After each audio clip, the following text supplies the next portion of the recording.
Hey, my name is Aline. I'm an electrical engineering consultant at WSCAD, and in part 4 of this demo video series, I want to show you how to take your design engineering to the next level by using the Project Wizard. Having a look at the example project, we can remember that the machine requirements included a labeling device for the incoming packages. But what if another customer of ours for which we build these machines requires two labeling devices, one on each side of the package? Or what if we have yet another customer who produces so much he needs two or more packaging units for his machine, each with different specifications? Like, for example, one conveyor belt moves only forward, the other one can also move in reverse, one has two labeling devices, the other has one, and so on.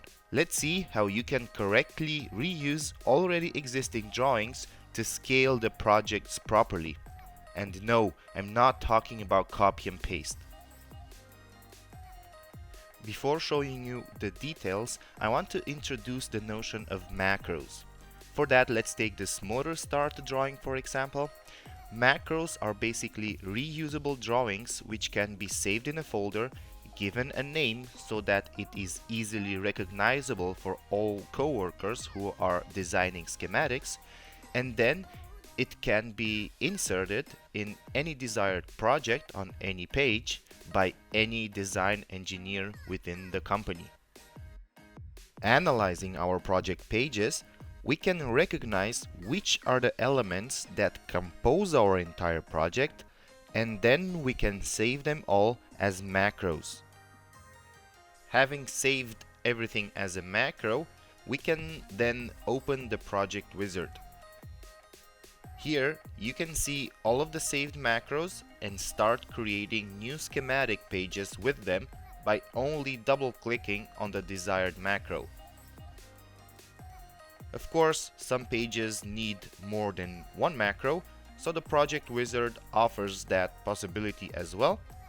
And there is no limit to how many times you can reuse the same macro on one page, as long as the result fits on the sheet.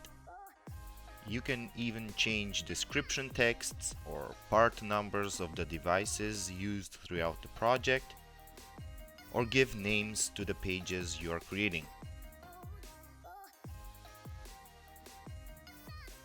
Let me just bring in an already saved configuration of the whole packaging unit project, where I inserted the maximum number of pages and the maximum amount of options our installation can have.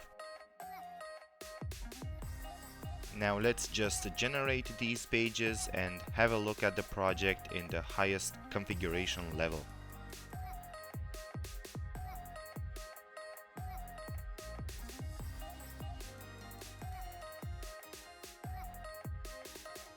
In this case, we have 4 conveyor belts that can move forward and reverse, each equipped with 2 label makers. And of course, all the necessary PLC cards to control and monitor everything. Now, when creating a new project, it is so easy to just open the Project Wizard with the full configuration level and just remove the parts that are not needed for this specific project. I will adjust the configuration so it matches the example at the beginning of the video and let everything generate automatically.